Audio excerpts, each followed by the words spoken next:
कंदासीं। कराची जे city court additional session जज ओभर जी अदालत में कारसाज़ हादसे जी ॿुधणी थी आहे। जवाबदार नताशा जे मुड़ुस दानिश इकबाल जी अदालत गिरफ़्तार वारी उबूरी ज़मानत मंज़ूर करे वरिती आहे। अदालत ज़मानत दरख़्वास्त ॿुधणी 6 सेप्टेम्बर ताईं मुलतवी करे छॾी। नाज़रीन, अहम ख़बर वाशर कयूं पिया। कराची जी सिटी कोर्ट एडिशनल सेशन जज ओभर जी अदालत में कारसाज़ हादसे केस जी ॿुधणी थी आहे। जवाबदार नताशा जे मुड़ुस इकबाल जी अदालत गिरफ़्तार खां अॻु वारी उबूरी ज़मानत मंज़ूर करे वरिती आहे।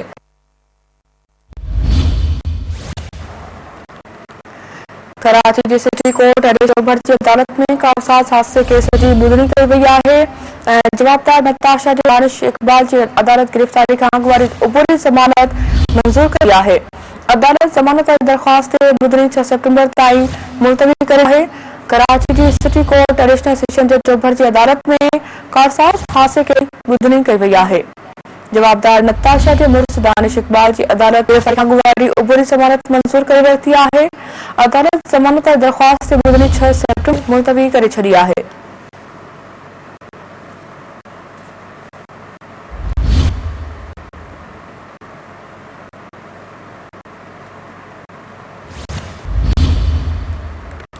कराची जी सिटी कोर्ट एडिशनल सेशन जज ओभर जी अदालत में कारसाज़ हादसे केस जी ॿुधणी थी आहे। जवाबदार नताशा जे दानिश इकबाल जी अदालत गिरफ़्तारी खां अॻु वारी उबूरी ज़मानत मंज़ूर करे वरिती।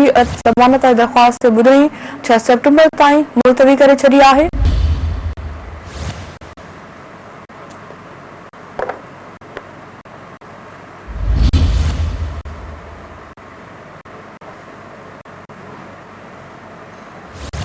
नाज़रीन, अहम ख़बर वाकई पिया। Karachi city court additional session जज ओभर जी अदालत में कारसाज़ हादसे केस जी ॿुधणी कई वई आहे।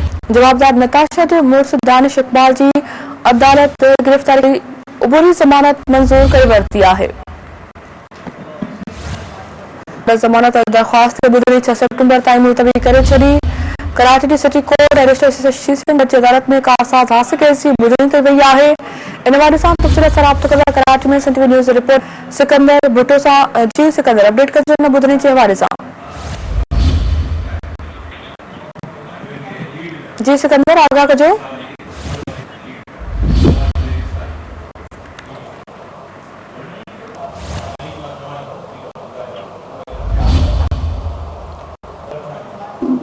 सिकंदर, अपडेट कजो। जवाबदार नताशा जे मुड़ुस दानिश इकबाल जी गिरफ़्तारी खां अॻु वारी उबूरी ज़मानत मंज़ूर करे वरिती आहे। हाजी फराग कराची जी सिटी को एडिशनल सेशन जज ओभर जी अदालत है। कारसाज़ हादसे केस में जवाबदार नताशा के मुड़ुस दानिश इकबाल के गिरफ्तारी जो जवाबदार नताशा के मुड़ुस दानिश इकबाल अदालत में गिरफ्तार अॻु वारी अबूरी ज़मानत जेकी आहे त वो मंज़ूर कराए वरिती आहे। दानिश इकबाल जी 1 लाख रुपयनि जा कागज़ी मचलका जमा कराइण जो हुकुम ॾेई आहे। अदालत चयो आहे त दानिश इकबाल जी 1 लाख जा कागज़ी मचलका जमा कराइण एवज़ ज़मानत मुल्क जे थी। अदालत में दरख़्वास्त गुज़ार ऐं धूरिन जा जेके आहिनि त धूरियूं आहिनि, अदालत नोटिस जारी करे छॾिया आहिनि। अदालत ज़मानत वारी दरख़्वास्त ते ॿुधणी जेके आहे त 6 सेप्टेम्बर ताईं मुलतवी करे छॾी आहे। अदालत चयो आहे त इन ॿुधणी ते धुरिन जे वकीलनि ऐं ॿियनि खां दलील जेके आहिनि त उहे तलब कया वेंदा। अदालत में जवाबदार नताशा जे मुड़ुस दानिश इकबाल दरख़्वास्त दाख़िल कराईंदे मुख़्तियार कयो हो त पुलिस नताशा केस में गिरफ़्तार करणु चाहे।